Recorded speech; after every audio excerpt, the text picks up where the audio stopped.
Hello, everyone. Welcome to today's episode of the Daily Betslip. It is myself, Iain MacMillan. I'm joined today by Donnavan Smoot at D Smoot 3D. What's going on, man? Glad to have you on. This is your Daily Betslip debut. It's good to talk to you today because we have a packed show. MLB. We got NBA, few different NBA games. And then we have, of course, what is kind of funny has turned into, is it the biggest event of the night, the NFL draft? Does it outshadow the NBA playoffs somehow? I think so, just because football is always king. So I think it gets it by default. Speaking of which, quick side note, completely kind of, but also kind of related, but kind of off topic. I saw the NFL scheduled a triple header for Christmas Day this upcoming season, I think it is. So now they're just overtaking the NBA's biggest day of the year too. I hate it so much. It's so disrespectful for them to do that. Like they used to be respectful and do it on Christmas Eve, and now they try to take over. So now they're just taking over the NBA. The NFL sucks. So we are going to talk, obviously, 76ers Raptors, I think, is the big game of the day. Can the Raptors kind of force a Game 7 and possibly be the first team to come back down 0-3 and make the full comeback? We're going to get into that. We are going to have a few best bets for the day. Donovan's got a bad beat that he's going to talk to us about from last night. If you're watching this on Twitter, head over to YouTube, like, subscribe, and be part of the discussion. If you live comment on the show, we will bring it up. If you have a game that you're wondering about what our pick would be for that game tonight, ask us. If you have your own pick, let us know your own pick as well. And also there was a Twitter poll put out, and I believe we have a YouTube poll that is either being put up right now or has just been put up for the game of the night, 76ers Raptors. Tell us who to bet on, and we will bet on that at the end of the show live. I did it on Monday for the Celtics-Nets game, and I'm actually glad that you guys swayed me the other way because I was going to bet on the Nets, but you guys voted for the Celtics. I ended up betting on the Celtics, and the Celtics ended up winning and covering. So I will be listening to you again for tonight's 76ers and Raptors game, but myself and Donnavan do have separate picks for that game as well, which we will get into. Also, while I was talking, I've noticed I've left my window open. I'm on the streets of New York. I'm going to close that in a second when Donnavan gets into his first pick here, possibly, because you're going to hear sirens and motorcycles all day. Let's dive into the show here, Donnavan. Start off with our daily segment, Bad Beat of the Day. Usually we just talk about one that happened, but you had one that personally happened to you. I believe it was last night, correct? Yeah, last night, Nuggets Warriors, I was personally offended. And so I put the Warriors, so the Warriors came into the game as 9-point favorites, and I was messing with alternate lines, and so I put them as -5.5. I put them into a parlay with the Bucks to it was like some small payout or whatever. And first off, the game shouldn't have been as close as it was. Nikola Jokic was in foul trouble all day. He had a little injury towards the end, and DeMarcus Cousins just decided that he was going to turn into 2017 Boogie and was taking over. He shot 8 of 12, was ridiculous. So he keeps the Nuggets in the game. Warriors end up pulling away, and Steph has 2 free throws to put the Warriors up 6 at the end of the game, or up 7. Misses the first, makes the second. So now they're up 6. They're covering -5.5. There's 6.2 seconds left. And at that point, you figure, okay, you're just going to go dribble. I'd either dribble or take a bad 3, and everything is going to be okay. Ball gets inbounded to Monte Morris. Monte Morris goes the length of the floor with Andrew Wiggins on him, and Wiggins is playing this half defense. Lets Morris go up and down the court like it's a drill. Hits a layup with 0.3 seconds left, and now it's a 4-point game instead of a 6-point game, and the parlay loses because Andrew Wiggins wanted to be a bum and not play defense for 6 more seconds.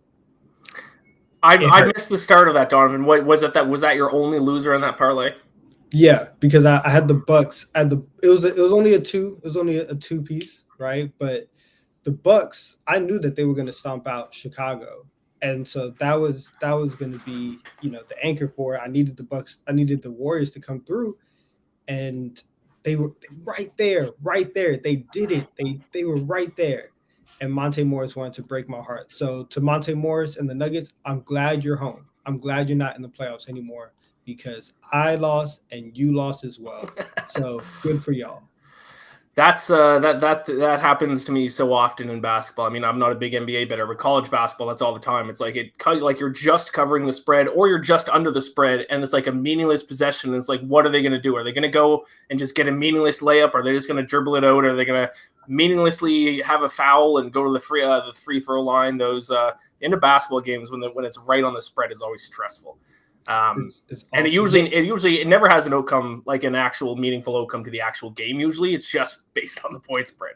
Never. The worst, especially during tournament time, is when you have either like the over or the under, and now they're just fouling at the end of the game, and you're like, please get this game over with. That's the worst one. And it's I was a victim to it last night. It was really quick, I was on the good side of a bad beat the other night. I'll explain it really quick because I played a parlay too. I'm in the process of emptying a sportsbook account, so I threw like last $5 on a 5-leg parlay. It ended up cashing, which is unbelievable. But the last leg was the Flames and the Predators. The Flames are down 4-3, I think it was, and they tied it up with 0.1 second left in the game, and then won it in overtime. So I don't think I've ever been on that side of a bad beat, and then for it to also cash like a 5-leg parlay for me, I was in sports betting heaven that night. But to be fair, I kind of deserved it because I've been like cold for like a month and a half. So gambler giveth, gambler taketh away. And the other night always comes back. That's right. Gambler giveth the other night. We're gonna dive right into our best bets here. Let's do it. I will start, and then we are going to alternate, and then we'll go to you first. And the reason why I'm going to start is because I was just talking about the Calgary Flames, so let's go ahead and talk about my pick for the game tonight. I think this is going to be my last NHL regular season bet. The playoffs start on Monday. The final regular season game is technically Sunday. It's a makeup game for 2 non-playoff teams. Most of the games end tomorrow night. But with all the positions locked up, I mean, Penguins and Capitals are still kind of in it. Wild are still in it, who play the Flames tonight. It's a tough place to bet. So I might just wait until the playoffs after tonight. So this is my final regular season bet. It is Flames. It is Wild. I'm going under 6.5 at -120. I think we're getting some value on this because the over has been hitting at an insane rate for both teams. I didn't put it exactly in my notes, but I think it's like over is like 7-1 or something in the Wild's last 8 games, 5-1 in the Flames last 6 games. So because of that trend, I think we're getting value on to actually fade the trend and take the under. And the main reason why I like it is these are 2 of the best defensive teams in the NHL. They are 1st and 4th in expected goals against per 60 minutes over their last 25 games, and 1st and 3rd in high danger scoring chances allowed. So those are kind of just 2 fancy advanced analytics to basically say they are 2 very good defensive teams. So with it above the number of 6, we're getting that hook there. I will take the under tonight. It looks like both starting goalies are playing for the 2 teams tonight. So that's my first best bet for tonight. Flames Wild under 6.5. Donnavan, go ahead. Give me your first best bet.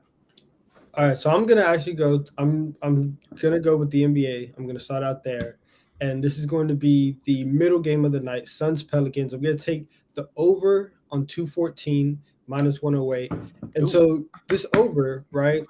The overs hit in 3 of the 5 games in the series. It missed last game, which was at 209, and it missed in game 1, which was also at 209. So they're in the ballpark. But what I'm really banking on tonight is Brandon Ingram to have a much better game than what he had in game 5, right? Mikal Bridges was able to lock him up, lock CJ McCollum up. Bridges was everywhere, but I don't think that he's going to be able to stop Brandon Ingram, who's just been insane this entire series.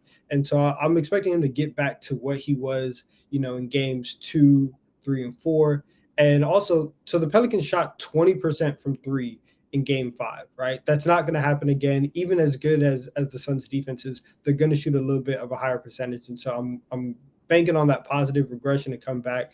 And I think we get kind of a close game. And I think this game kind of pushes that limit. So over 214 is where I'm going tonight in Suns Pelicans.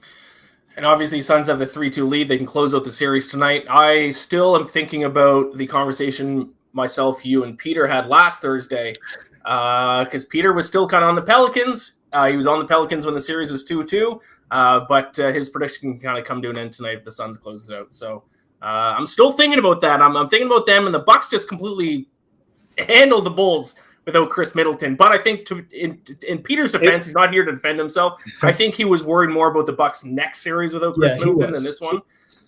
So we'll see what happens with it. Who would the Bucks take on? Oh, it's the Bucks and Yeah, Celtics. it's going to be Bucks Right. Celtics. Game one is on Sunday, and so the Bucks are 4.5 point favorites right now. I mean, 4.5 point underdogs to the Celtics. Celtics are -200 to win the series, and so also Chris Middleton isn't expected to be available for the entire series, so that's going to be huge, and so that's really going to be interesting to see how that plays out.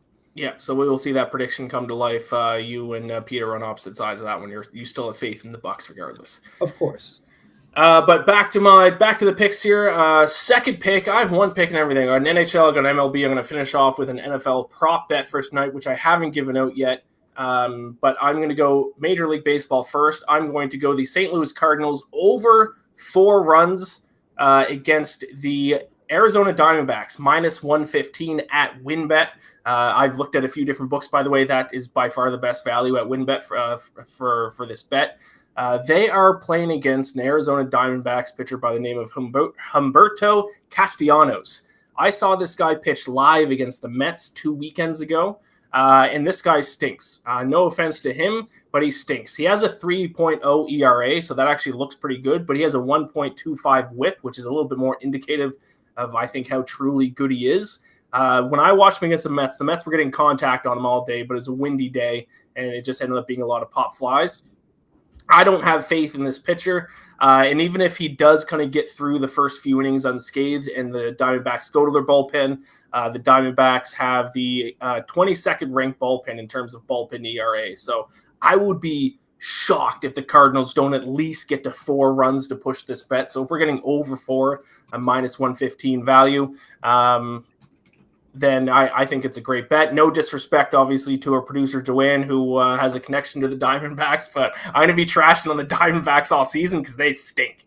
So I'm going to go Cardinals over 4 runs, -115 against the Diamondbacks tonight. And I think that's the only night MLB game, because it seems like they're just doing afternoon games today to get out of the way for the NFL draft. But if you want the draft on one screen, second screen, little Cardinals, Diamondbacks action, and bet the over team total for the Cardinals.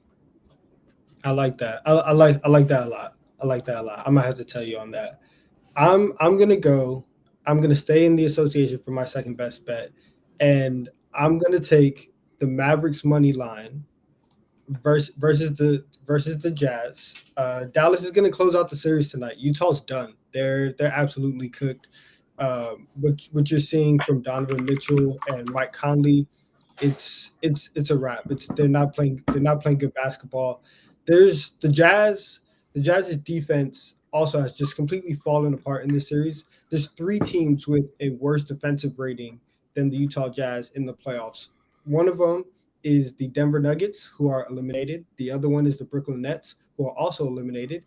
And the other one is the New Orleans Pelicans, who are on the verge of getting eliminated tonight. The Jazz play defense like a team that is supposed to be out of the playoffs, and that's exactly what's going to happen tonight. Donovan Mitchell, who's supposed to be the star, who's supposed to step up in the playoffs, he's shooting 39% from the field and 20% from 3. That's just not going to cut it, no matter how good your defense is. You put that on top of the fact that basically everybody on the Jazz is playing below their normal standards. This is an easy win. This line actually opened up at -2 for the Mavs, and it's moved towards the Jazz.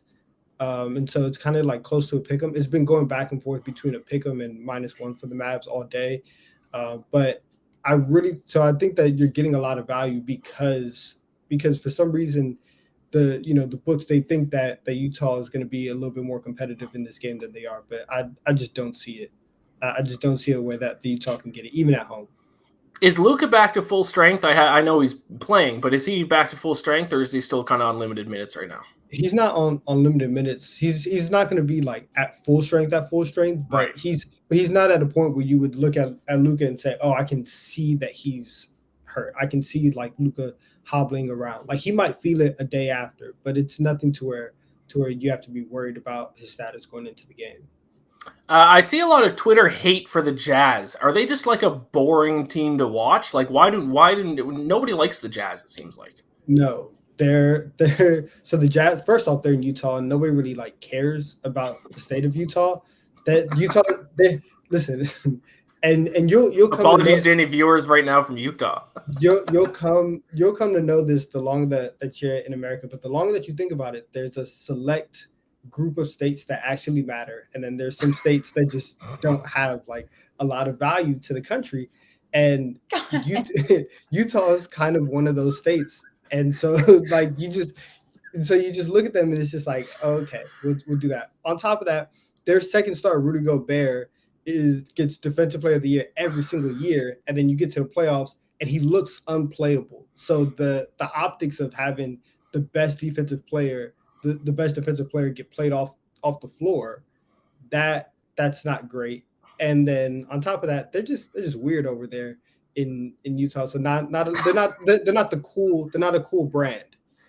So you've already made enemies with the country of Canada by saying the Raptors championship didn't matter a couple years ago, and now you're making enemies of the state of Utah. You're going to have half of North America against you here soon. Which to the country of Canada, I actually really want to be friends with y'all. Y'all seem very cool. Toronto. You trashed on our championship. That's not a good start. Toronto seems like a very cool city. I'm trying to go. I recently just got my passport for the first time. I'm trying to hit up Toronto. So to Canada, please embrace me. To Utah, I couldn't care less if you guys like me. I'm probably never gonna pull up. So that's all right. That's okay. The state of Tennessee hates me for trashing the Titans all NFL season, so they deserved it. There we go. All right, let's get back to picks here. We got two more each. I got my draft prop now. I gave NHL. I gave MLB. Now let's do a draft prop. This is one I haven't given out yet. I'm going to go Drake London to be the first wide receiver taken at plus 220. I mean, this kind of goes – I don't have too much to say about this because, once again, and I keep saying this whenever I give out picks for the NFL draft. Number one, I'm not a draft insider. I do not talk to GMs on the phone. I don't have any insider information. I'm basing it off of basically one big thing, and that's everyone who is a draft insider says this is going to be the most unpredictable, crazy, insane draft of all time. And every single mock draft I look at, even if you look at the odds, it seems like there's three receivers that are kind of above the rest. There's Drake London, Jameson Williams, and Garrett Wilson. So if those are the three top guys, because then as far as like the terms for like the odds for like the first wide receiver taken, there's a pretty big drop off after that. Why not just bet on the guy with the longest odds? And if it's going to be crazy and you expect crazy things to happen, maybe Drake London gets selected first overall, or not first overall, but the first receiver taken. Plus 220 odds. I mean, why not? Other than that, I don't really have too much to say about this because, once again, not a draft insider. I don't have insider information. I've not been on the phone with the GM of the New York Jets wondering who they're going to take. But if it's an unpredictable draft, let's take some long shots. Let's take some dark horses. I'll go Drake London to be the first wide receiver selected at plus 220. And it might be to my Atlanta Falcons. Maybe. We'll see. That would be very interesting. And I'm just like you when it comes to the draft in terms of I'm not an insider, right? I'm not staying up every night, looking at mock drafts, rummaging through everybody's mock drafts, trying to see where everybody's gonna shake out. And so I'm taking a long shot as well. I think the New Orleans Saints will draft Malik Willis today at number 16 overall, plus 400 odds. And I think it kind of makes sense. The Saints have 2 picks in the first round. They have 16 and 19. Their quarterback's depth chart looks like this. It's Jameis Winston, it's Andy Dalton, and it's Ian Book. And so none of those guys are going to be the quarterback of the future. You have 2 picks very close to each other, so you probably have a very good chance of getting Willis a quarterback for the future and getting whatever other skill position that you want. Your roster is good enough to sustain like mid quarterback play. I mean, listen, you brought in Andy Dalton and started Ian Book in a game last year. So the ceiling, the floor, you can only go up from here. So I think for Willis, I don't think a team is going to jump into the top 10 to get him. I think that if you're in New Orleans and you want to start like this new era of Saints football with kind of a talented quarterback, get somebody who can kind of afford to sit a little bit or even provide a spark, why not, right? Why not? And you might not even have to give up any assets to go get a quarterback this year. And so, honestly, you can go and take Willis at 16 and take a wide receiver at 19 or fill whatever other need that you have at 19, and you might not have to move around at all. And you can have a clean day and get a quarterback that you think could be for the future and somebody to help him out right now. So I think in terms of long shots, I think the Saints to go get Willis and steal him from the Steelers, who's kind of been the hot name of taking Malik, that might work out. I have a few comments on that. Number one, I like your thinking in terms of like this pick 16 and 19 seem to be like right around likely where the two kind of top quarterbacks are going to go. So that does kind of make sense. Number two, that would be a good situation where I'd be able to sit behind a guy for a couple of years and learn, which it seems like he probably has to do, especially coming from a small school like Liberty. Number three, hey, it's 4-1. I'm not going to, argue too much against a 4-1 bet, a little dark shot. And a lot of insiders, I think that the Saints are going to take a quarterback. I think most places, if you look to see what position the Saints are going to draft first, I think quarterback's favorite. So for all those reasons, I like it. The reasons I don't like it, I think they would have to cut either Jameis or Andy Dalton. I mean, Ian Book's gone. He's not even going to be there next year. So are they going to? I think. Well, they definitely just signed Andy Dalton. I think they re-signed Jameis to another year. So are they going to now cut one of those guys after just kind of signing them? Well, you can keep. Well, I don't think either one of them are on major money. And we were talking before the show about just how much of cap experts that the Saints are. They will find a way to maneuver the cap and shift it to their advantage. So I think if they wanted to, they could have those three quarterbacks on there. If you get to training camp, we've seen what Andy Dalton's done the last 2 years. Andy Dalton might not even beat out Malik Willis in training camp. And so if you go through that and at the end of training camp, by the time you get to week 1, you might have a situation where Willis actually won the backup job. And so you might have to, if Dalton can't beat Willis in training camp, it might be okay to let him go. And then you just roll with those two quarterbacks. So I understand the cap situation, but I think that football wise, and at least fit and team building, it makes a little bit of sense. And for a dark shot, I'm okay with it. Yeah, like I said, 4-1 odds. I'm never going to argue too much against that. Also, my other concern is that he's an Atlanta guy. He might get drafted by the Saints and then demand a trade right away. Might pull an Eli Manning. An Atlanta guy playing for the Saints just doesn't feel right to me. When he sees the check that New Orleans is willing to cut him, he would be okay. He would be just fine. Yeah, you're probably right. Let's dive into the NFL draft here a little bit more. I sent out a tweet earlier today. I wanted to know our followers what their best bets for the NFL draft were for tonight. We picked a few of them out. We're going to bring them up here and then discuss them, give our take. So let's bring up the first tweet, if we can. From @JoshHer433499134. Eliminate a few of those numbers, my friend. I think Kayvon goes 2, so at +50 for number 2, and the under of 4.5 on him are my faves. I disagree. Now, once again, I could be dead wrong with this. Maybe he goes second overall. I think Aiden Hutchinson seems to be a lock for second overall to the Lions. But I think the latest odds are actually Kayvon is starting to shift upwards to go number 2. And also I released my official iMac crystal ball mock draft top 10 earlier today. I tweeted it out, and I have Kayvon going number 9 to the Seattle Seahawks. I have him dropping far down to number 9. I heard, and this is just me listening to other insiders who listen to other people, is that he doesn't love football like other players do, and I think that might scare some GMs away.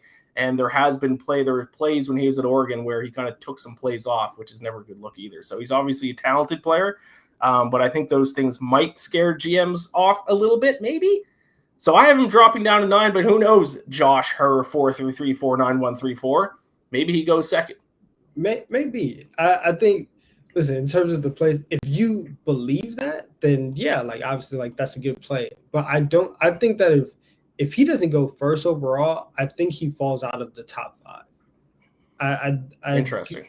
Because I'm with you. I think that Hutchinson to Detroit is kind of the play that's going to happen. And so I know you were talking yesterday about Icky going number 1.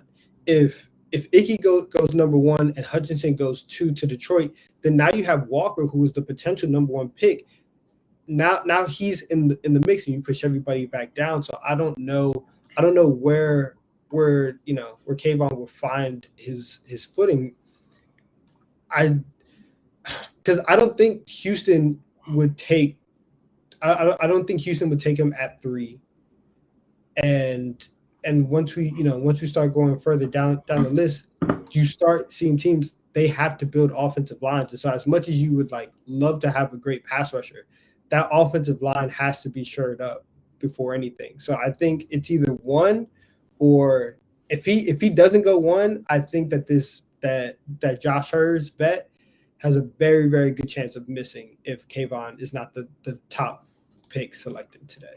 I agree. I don't think he's going to go. I don't like his number 2 overall pick, a plus 150. I don't hate the under 4.5. I think the Jets might take him at 4 if he's there at 4.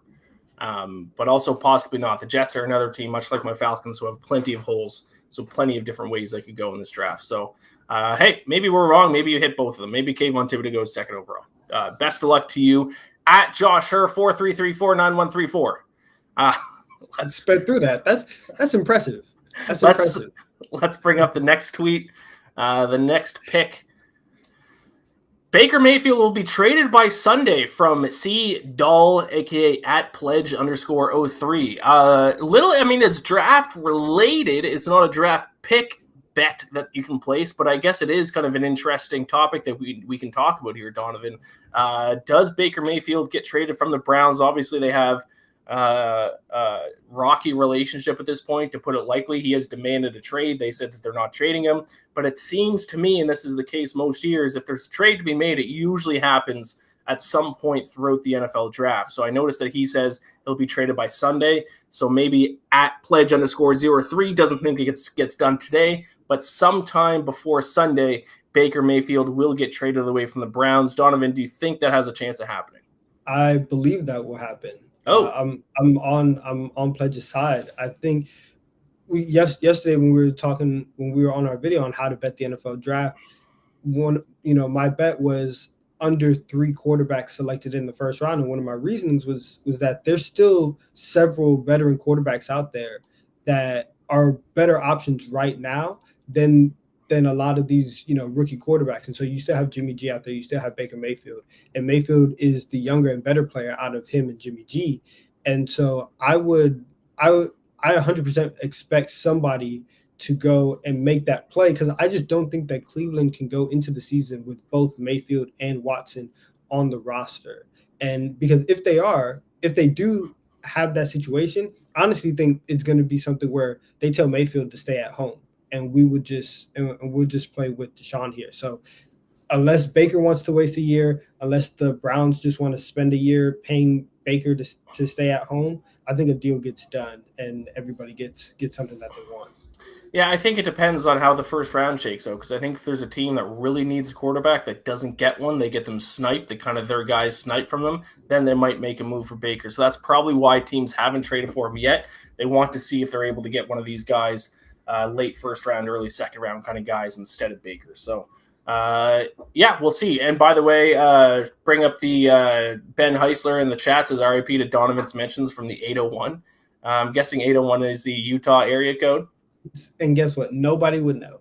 Nobody knows that off the top of their head. Nobody. Ben seemed to know it. You think he looked it up? He probably Googled it. He probably looked it up. Nobody knows that off the top of that. Somebody please find me a song where the 801 is referenced.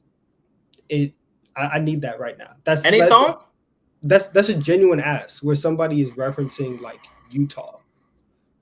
Well, they're called the Utah Jazz. They have some jazz music, don't they? No. They were moved from New Orleans. I know, from New Orleans. It's one of the worst fitting names of all time. Also, the Lakers are a bad fitting name too. There's no lakes in Los Angeles. Yes, it comes from Minnesota. But they beat the allegations because they won championships, so it's okay. Fair. The Jazz have none. All right, let's bring up the next tweet for a pick here. This one I think actually goes against your best bet, or one of your best bets for the NFL draft, Donnavan, was Willis to the Steelers plus 205. Malik Willis to the Steelers. Obviously, they need a quarterback. I'm of the belief that they're going to take Kenny Pickett. Apparently, he spent a lot of time with Pittsburgh. He's went to Pittsburgh school. I think just, to be honest, I think just the connection he went to Pitt, the school, just in my mind is like, okay, that makes sense. Why doesn't he just play for the Steelers then? I think that might be the only reason. But plus 205, Donovan, you brought up him going to the Saints earlier. How do you feel about him going to the Steelers instead of plus 205? I can understand it.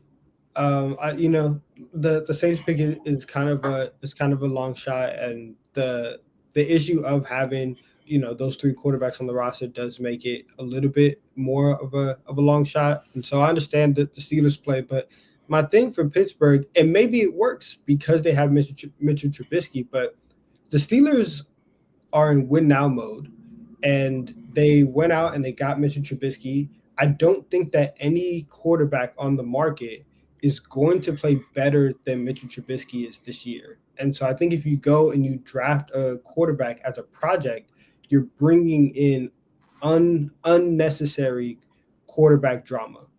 And for a franchise in one of the more competitive divisions in football, who just went out and signed Trubisky to try and make a run this year and capitalize on this core that they have, I don't see why they would go and make a pick for a player that's not going to play for at least a year and not going to make an impact right now. So that's the reason why I'm not like very, very high on Willis to the Steelers, but I can understand it from a betting perspective at plus 205.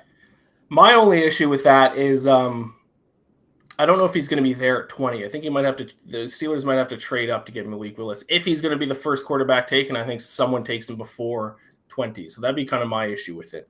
But let's bring up the final tweet here that we wanted to talk about. And I agree with this one. I think this one is basically there's no lock, but minus 160. I think there's some value here. This is for the Packers to be a first player to be an offensive player drafted. So I think, the Packers probably do need help on defense, but they just got rid of Devontae Adams. Are they really going to want to anger now their back-to-back MVP quarterback? They've already done this before by not taking a receiver in the first round, by drafting Jordan Love. That was proven to be a mistake. And if not a receiver, maybe an offensive lineman kind of seems to be the other way that the Packers seem to be going. So if you can get that at minus 160, that seems like a pretty good bet to me. Donovan, thoughts? They have to do it. They have to go offense. Right? They have to go offense. They have to go receiver. They trapped Aaron Rodgers. They're like, listen, come in. As soon as he signed, they go out and they trade away his number one receiver. He has to get somebody back. And even if it's a rookie, right, they have to get another receiver for Aaron Rodgers this year. And that was from at Trade the Coach is who submitted that one. So I like your pick. Good pick. All right. Let's just even talk about the draft a little bit more. Let's talk about our teams, Donovan. They're either going to make us happy tonight or they're going to stress us out. My prediction is that probably both our teams are going to stress us out tonight because that's usually what they do. But we're going to talk about some birds. We're going to talk about, of course, my Falcons and your Philadelphia Eagles. We will start with my Falcons because they pick first ahead of the Eagles tonight. And then we'll talk about your Eagles. Falcons draft at 8. I have said, I've gone on record, I will have a meltdown if they take a quarterback because they need so much help on this team in so many different positions. To take a quarterback and feed that quarterback to the Wolves this year is idiotic. They have no cap space. They can't sign anyone. It just makes no sense to draft a quarterback right now because this year is a wash. Their cap opens up a little bit starting next year. So this season's already a wash. Get a player that's going to help build the future for the team. Now, in my mock draft that I released today, the closer we get to the draft, the closer I think they are going to take Kyle Hamilton, the safety out of Notre Dame.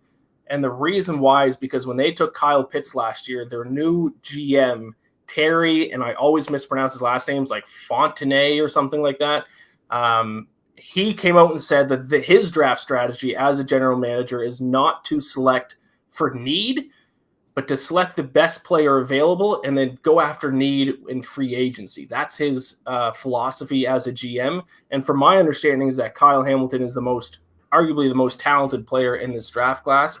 The issue with him and drafting him is that he's a safety, and it's kind of tough to spend a top 10 draft pick on a safety.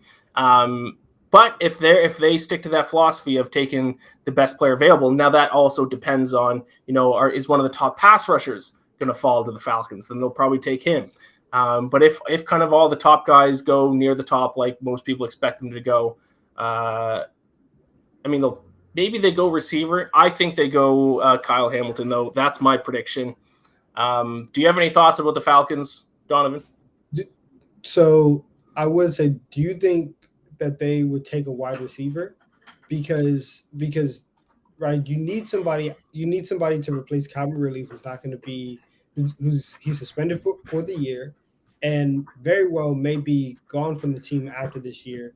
Obviously, you lost Julio last year, and so is it just going to be Russell Gage in the passing game, or are they going to go get him help and go get, I guess, Marcus Mariota, who's the quarterback now?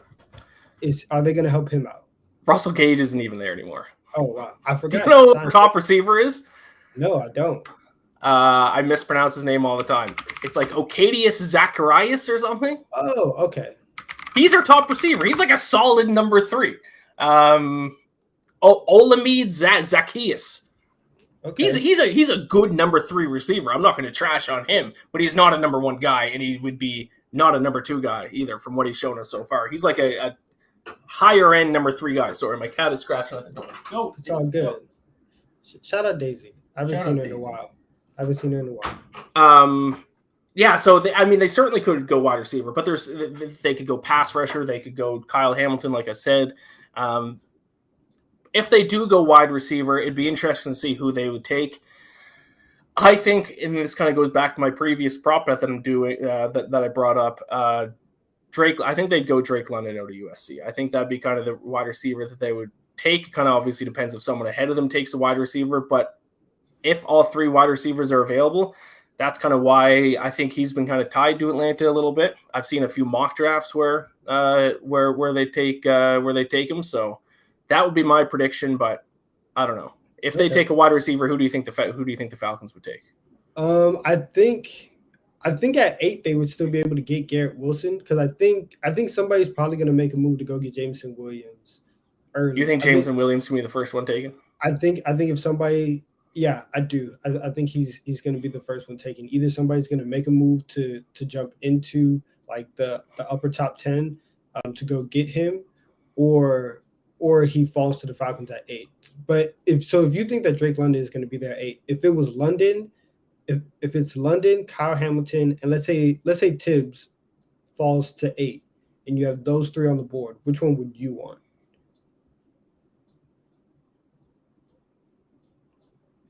I'd take any of them. There's positives and negatives to all of them. Probably Thibodeau, because I just want a Falcons pass rusher, but then the fact that apparently he's not, like I said earlier, not in love with football, that just makes me think if the Falcons take him, he's going to be another pass rusher bust that they're going to select. So I'm fine with anything unless they go quarterback. Quarterback's going to be the one move that's going to anger me, but anything else is like, we have so many holes. It's like, just get someone just as long as it pans out, then I'm happy. I feel that. Let's talk about your Eagles really quick, though. We are a little bit behind schedule. We got to talk about the big 76ers and Raptors game tonight, but I do want to get your thoughts on the Eagles. They have 2 picks, as we talked about in the first round. Are they going to take a wide receiver again with one of those 2 picks? Obviously, the last 2 years they took a wide receiver. Jalen Reagor 2 years ago, Devontae Smith last year, and a few years ago before that they took, who was it, JJ something Whiteside. I always forget how to say. Arcega Whiteside. So they're at 1-3 at best with the first round wide receivers. Are they going to go again with another first round receiver this year? Yes, they are, and they better spend the top pick on a wide receiver. I was doing some research, right, and in the last 10 years, guess how many 1,000-yard receivers they have in the last 10 years. In the last 10 years? Yes. 1,000-yard receivers? Yes, wide receivers. 1? Alshon Jeffrey? They have 2. Alshon never broke from 1,000. Who was it? They had Jeremy Maclin was the last wide receiver in 2014, and then before him it was Deshaun Jackson in 2013. They need wide receiver production that they haven't had for over a decade, and so I don't care if you spend every pick on a wide receiver. Find someone who does the job well and get somebody who can catch over 1,000 yards. Because the guy before that was Zach Ertz, and he's not there anymore. So we've gone like 4 or 5 years without 1,000-yard just pass catcher. That needs to happen. So they're gonna go receiver one. And forever they need to make up for what they did in 2020, picking Rager over. And how about this list? They picked Jalen Rager over Justin Jefferson, Brandon Ayuk, T. Higgins, Chase Claypool, Michael Pittman Jr., and even Laviska Shenault. They picked Jalen Rager over all of them in one of the deepest wide receiver drafts. They even had CeeDee Lamb and Jerry Jeudy. They were the ones who got Jalen Rager. So yes, a wide receiver better be picked tonight. And plain and simple. The clip, and it's turned into might be my favorite clip from an NFL draft of all time. It was the Vikings war room when the Eagles picked Jalen Rager right in front of them. They all just start laughing. They're like, "All right, Justin Jefferson done." Like they did. They thought the Eagles were going to take Jefferson for sure. They take Jalen Rager. All the Vikings front office just burst out laughing. They're like, "Okay, done. Justin Jefferson, bring it in, easy." Stupid. It was stupid. I have a bet on the Eagles to actually select a pass rusher with their first pick, a defensive lineman. Oh, okay. I would be upset if your bet catches. I'm going to be upset. They had no pass rush last year, dude. 29th in sack percentage. Not good. It does not matter. They need that receiver. They need because on top of that, they need to figure out if Jalen Hurts is the guy. Right. And so you have Dallas Goedert, who's a very solid tight end. Devonta Smith, who had 900 yards last year, right? He's going to be a really good receiver, and so you have him on one side. Get Hurts all the talent that he needs on the outside. Let's figure out what we're doing at quarterback, and then we can move on with everybody else. And we have a pick at 18, so we could get a pass rusher there as well. Well, that was my next question. Really quick before we dive into Raptors 76ers, who do you want them? What position do you want them to take with the pick right after? Pass rusher? I would actually be okay with a cornerback. Oh, okay. Yes, I think somebody opposite of Darius Slay would be very nice. If they were able to swing it, if they want to trade up for Hamilton, maybe then that would be cool. That would be interesting, but they might have to give up too much to jump up there. But receiver first. And then you can do whatever you want after. Just get a good receiver. All right, buckle up because the NFL draft is going to be fun tonight. Hopefully I win at least a couple bets. The mock draft I put out earlier today, I'm ready for that to go 0-10 with my mock draft picks, but we'll see. Should be fun. Let's dive into the game of the night, though. Philadelphia 76ers against the Toronto Raptors. I'm not an NBA fan, but of course I kind of root for the Raptors just because they're from Toronto, of course. They have a chance of forcing a game 7, which would then give them a shot at the first team, part of the reason why I think the Raptors can come back here is because like this can't stand forever. There has to be a team that can come back down 0-3. It's shocking to me that no team has ever come back down 0-3. It happens like once a year in the NHL, and it's never happened in the NBA. It's crazy to me. So let's start right there. Can the Raptors force a game 7 tonight? Donovan, go ahead. I'm going to lean on you for this portion because I am, once again, not an NBA guy. Fill me in. I got you. So, yeah, the Raptors 100% can force a game 7. And one they're going to be at home in Toronto, which means that the Sixers, defensively, they're not going to have Matisse Thybulle. Now, that might help them on offense because Thybulle can't shoot to save his life. But defensively, they're going to be missing a very, very key piece to their scheme.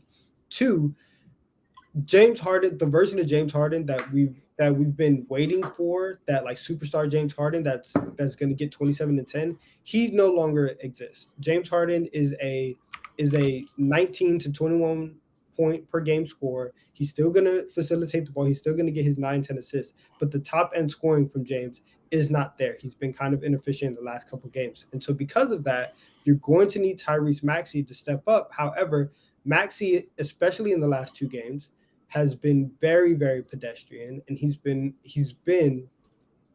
looked like a second-year player. He's looked like a guy who is having trouble with the length that Toronto's throwing at him.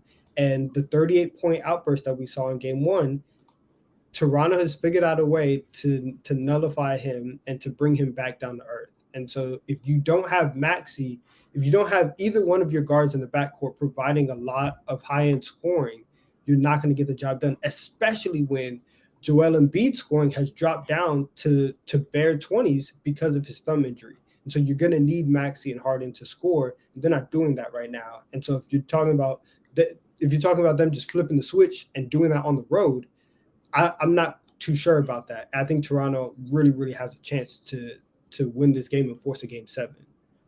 Whose fault is it that the 76ers are in the middle of a potential collapse? Now, to be fair, they could win tonight and it kind of erases all of this. But if they continue to collapse, if it goes to a game 7, whose fault is it? Is it Embiid's injury? Is it James Harden not playing up to his full potential? Is it Doc Rivers, the coach, who's notorious for blowing leads? Whose fault is it on the 76ers? It's everybody's fault. And I know that that doesn't we want to throw it on one person. If we had to put it on one person, I think I would put it on Doc, just because the quote that he had the other day, defending himself against the 3-1 leads that he had blown, was absolutely atrocious. And for him to go and just bash the team that he had in Orlando and try to big himself up in the process is ridiculous. So I'm kind of most mad at him and most disgusted with Doc at the moment. So I'll throw the blame on him. Yeah, even if that's true, what he said was true, you can't say that. You're just going to sound bad. There's no winning that situation. Exactly. And that statement right there of him trashing his players 15 years later, him not standing up for his players, that's the exact reason why they're in the situation this year where they don't have Ben Simmons. That's the exact reason why they had to go half the year and get no production, why they had to go and trade Seth Curry, who they would really like right now, and trade Ben Simmons to go get Harden to kind of piece everything together. That's the reason why, because of that arrogance and self-preservation. So for Doc to go out and do that again, to a team that he had 15 years ago, it's very telling. So yeah, I'm gonna blame Doc. So then on that note, if the 76ers blow this series, lose in 7 to the Raptors, and I would giggle for all night. I'm not an NBA guy. I would giggle all night. Would that mean the 76ers would fire Doc Rivers? Is he done in Philadelphia? He has to go. Regardless. Or are you just saying if they blow this? If they lose. Right. If they lose this series up 3-0, Doc has to go. Right? To a Raptors team, I want it to happen just for the memes. I just want to see the memes if it happens. It'd be legendary. Twitter will be amazing. Spectacular, right? It's just but if you're up 3-0 on this Raptors team who lost Fred VanVleet, who lost Scotty Barnes in the process, now he's come back and he's playing, and Thad Young got hurt, came back and is playing. But if you go ahead and do that and make history, if you are a historic loser, you have to go home. I can't have you around my franchise, and we have to move on. And we can find somebody else who can bring in Jay Wright. Do it. Anybody else would be better than this guy, especially if they blow a 3-0 lead. If they lose a game 7 at home for a second straight year, nah, fam, you got to go. You got to go. Now, really quick, let's not be too negative on the 76ers here. They could win tonight, like I said earlier, and erase all this. If they win tonight, does that help them kind of get over the hump mentally? And can they still go on the run? Are the 76ers a legitimate contender? Or do they just lose next series, which would be against Miami? The Heat? Yeah. Yeah, it would be against Miami. 2 things. One, is Miami going to be healthy? Is Jimmy Butler and Kyle Lowry, are they going to be there for the Heat? That's going to be the first question that needs answers. Secondly, is Joel Embiid's thumb going to be decent enough to where he can get them not just 20-10, but 24-10, 25-10?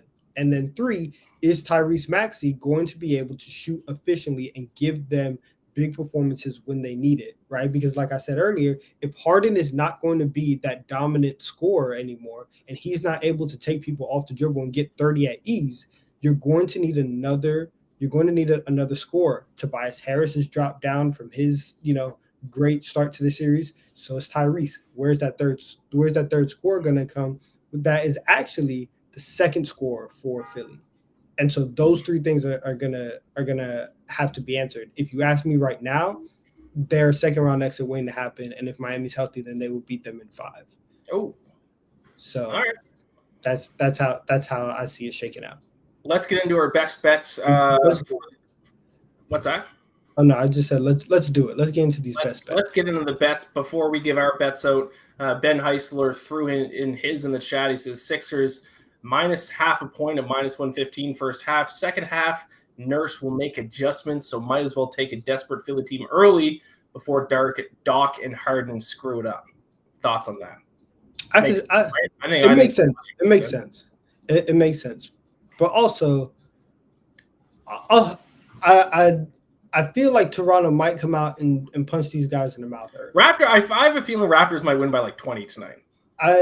I kind of like that as well. Like if we, I might have to change my best bet to like some Raptors alternate line. Yeah. Because I don't know. I don't know if Philly is up to the test. And like you said, they could very well come out and prove us wrong. But the first two games in Philly, they needed a Joel Embiid fadeaway 3 to win, and then they lost game 4. So it hasn't been easy in Toronto for Philly.